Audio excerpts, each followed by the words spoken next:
So what's up people from the internet? Today nandito nga pala kami sa may dulo ng Lipa City, aray ko. Kung makikita mo na, paganda rito guys. So tignan mo, parang walang tao, parang kami lang. Pero ang dami sasakyan. Nga pala mga samahan, mga kaibigan natin, oh. Ngayon, pauwi pa lang kami ng Manila guys. Bakit ka nga pa nagbablog, Luis Primo? Kasi ngayon, titignan natin kung okay na pa si Sunshine. Tinignan na 3 beses. Ganito kulay ni Sunshine, oh. May pupunta lang ako ng van guys kasi excited na ako umuwi. Guys, grabe talaga manifestation. Makauwi na ako na una, be. Aray ko. Kamusta? Oh. Trip lang. Empty ka. Uy, grabe, natutuwa yung kaibigan ko. Empty, kuya. Tuloy ko, natutuwa siya. Walang tiyempo dyan? Wala, tempo doon. Alam mo, gusto mo ba tempo ka pang hayop ka? May mga kalabaw pa. Parang nagpapanggap na aso. Mga mahal, I love you all. Ay, mali. Nakikita mo yan. Ang ina, di sa akin yan, boy. Pero wala akong pakialam dyan dahil ang hinihintay ko si Sunshine, guys. Grabe talaga, excited talaga ako. May nakita na akong picture ni Sunshine. Pero wala pa ako nakikitang video niya. Gusto ko siya makita sa personal dahil, guys, ang mahal ang ginastos ko yung Sunshine, ha. Kulang 50,000 ginastos ko doon. Boy, kinangina mo. Tongan kita. Yun yung mga iba natin kasama, guys. Ina mo, boy. Ina mo. Napakadami namin, guys. Pero ako talaga lang, ina, ako yung pinakabida. Utang ina mo, sana all. Picture mo nga kami. Picture mo nga kami, oh. Tang ina mo. Ina mo. Ingay mo, di ka pwede sa mall. Ano, bakit naman? Makabasag ka. Ingay mo na, makakabasag ka. Sabay ka na rito. Sakay na ako. Napakadami namin trip weekly, ewan ko. Basta kung saan beach. Ngayon tatadawa, kalabaw.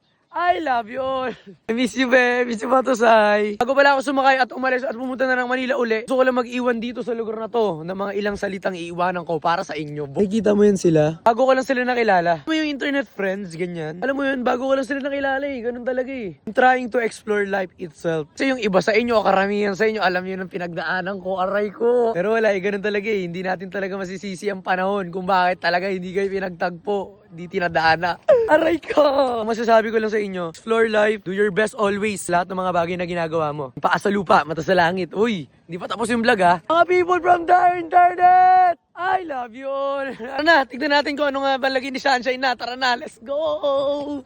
Boom! Ayan, kung makikita mo ngayon, nandito ako ngayon sa may kalupaan ni Russell Prado Jr. Ayan siya, oh. Paka G, ako nga pala sa Zuma 5G. What's good in the hood of a fine good mood? Brick up. Titignan na natin si Sunshine, guys. Ako nakita ko na, guys. Gusto ko lang makita yung reaction nila. Lalo na to si Russell. Kasi si Primo, magpapasika siya sa akin. Magpapasikap siya sa akin. Papakita niya daw yung bagong set up niya na Sunshine. Go! Aray ko! Are you ready? Ano masasabi mo kay Sunshine? Damn, Sunshine. Aray ko! Ganda.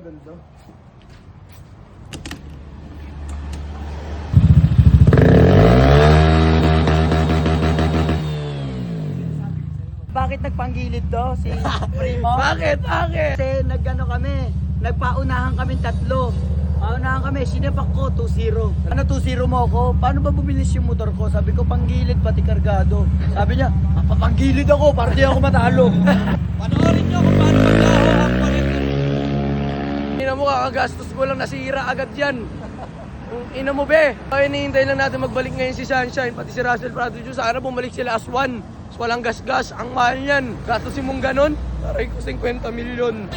Panoorin mo maglaho yung 50 mil na ginastos mo dyan.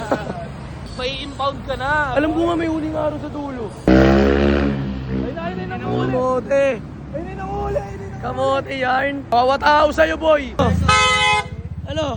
Sabi.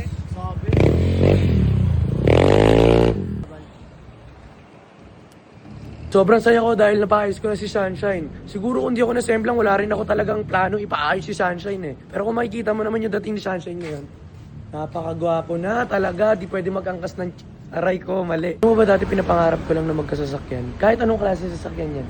Nasa isip ko nga dati, Honda Click lang bibilin ko eh. Lahat ng bagay guys ay may pinanggalingan yan. Bakit ako nakakatulong nakakain sa araw-araw? May dahilan yan. Lahat yan nagpo-fall into one place. Gawa mo ng ginawa yung bagay na gusto mo talaga. Nagpo-fall siya into a one place. Pag hinaan ka man ng loob, asarin ka man ng iba, basta gusto at tama yung ginagawa mo sa palagay mo, tuloy mo yan pare, pangarap mo yan. Palagi niyong tatandaan na wag niyo susukan mga pangarap niyo, please. At wag na wag niyo kakalimutan ang Diyos. Centralize nyo lang siya sa buhay niyo sa lahat ng bagay as in. Muli, ako nga pala si Primo na nagsasabi na, paa sa lupa, mata sa langit, and as always, I shall return.